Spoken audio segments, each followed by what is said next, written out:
should have last week worked on a small model in the plastilina clay.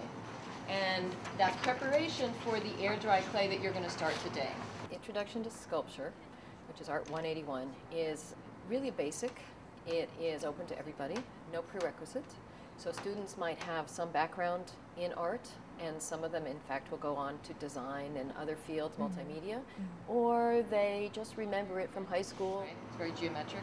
You might want to use this quality of geometric in some of your objects because, as you know from your shell project, you get specific qualities by noticing what makes it unique. In my sections, we have 3 projects, and they are hands-on projects. 2 are using clay, 2 different types of clay. One is called plastilina. It's an oil-based clay that will never dry out, which makes it helpful to work in. The second one that I have the students use is it's a water-based clay. You don't have to fire it. It's not like a ceramics class. But it will eventually dry out so you can bring home a sculpture and have something completed.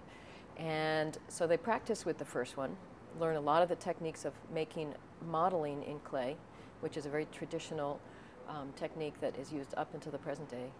And then they move on to this little bit more demanding clay. Currently in this semester, my classes are collaborating with a music program. And so after studies made in the clay project, which happens to be on the subject of food this semester, then their mixed media project is going to be collaborative. It will become set pieces for a music performance, which is on the subject of food. But first, they start learning modeling by observation. So they learn some of the hard techniques first, and then later on with those skills, which sometimes surprises students, what they can manage to accomplish, then they can apply more imaginative ideas and complex themes or meanings in their sculptural projects. Students in this class are starting with a shell, modeling something that is organic, that looks simple, turns out to be really complex, and they study it and study it longer. We are starting with small models, practice with the plastilina. They come up with their own idea that fits within this certain theme of food that is interesting as sculpture. So we want to be able to recognize it, but it also has to have 3-dimensional drama. And then we will enlarge a number of them and work collaboratively, because a larger project, 2 feet in size in mixed media is going to take time. So what makes something sculpture? What makes it fascinating? What makes it maybe confusing, but grabs your attention? You want to make sure that the apple is really visible, and so, I think it's looking fantastic. I just wanted to make sure that you're considering how much you need of the city. But that is your choice. It's going to be your decision. Because I just want to leave this area free, just to everybody see the apple. This view, and this view free. Right, and you've considered all 4 views and the above view. It's protected. It's essentially on a base. These delicate parts are protected because they're interior. So good. Okay. As an undergraduate, I went to Yale. I got my BA at Yale and focused on art there.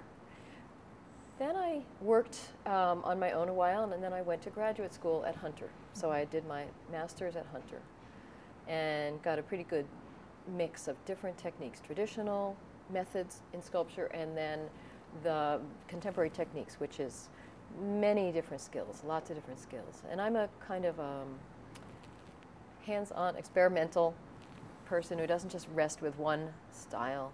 So I've been exhibiting for a number of years, both in unique individual sculptures based on the human form, and particularly female form. The smallest might be models, which is like the students are creating small models to see an image. And they're also, a very appealing size. And then I also work in life size. And then monumental is frequently outdoor sculptures that could be 10 feet is about the largest that I've worked. And installations, which could be a whole room. So for this semester, the students are going to the Museum of Modern Art, which is one of those fantastic resources in the city. CUNY students have free entrance, so they're very lucky. They get to watch other people paying their $20 entrance fee and feel very pleased about it. It also encourages them to go more often once they discover it. And they go on their own or with classmates or with family, and they fulfill some of their learning in the museum, sketching, studying specific objects, sculptural three-dimensional forms, and they've learned vocabulary previously in the beginning of the class, so they have to make use of their vocabulary and understand three-dimensional design concepts. And I want to expose students to what is out there, and it isn't out there now. It's in their present day, and they can participate in it and respond to it, and they can understand how it is made, and they can make sculptures for themselves. So they might be involved in the more contemporary realm of sculpture as ideas, as a communication, or they might like sculpture as a private form of contemplation, of beauty or of expression, and it might not be beauty, it might be other strange characteristics. And by learning these skills, they have access to it.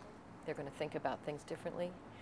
And I do think that when you get involved in it, in sculpture and three-dimensionality, as in other two-dimensional art forms, when you begin studying it, you see it differently. It affects you. You are going to go about your life a little differently.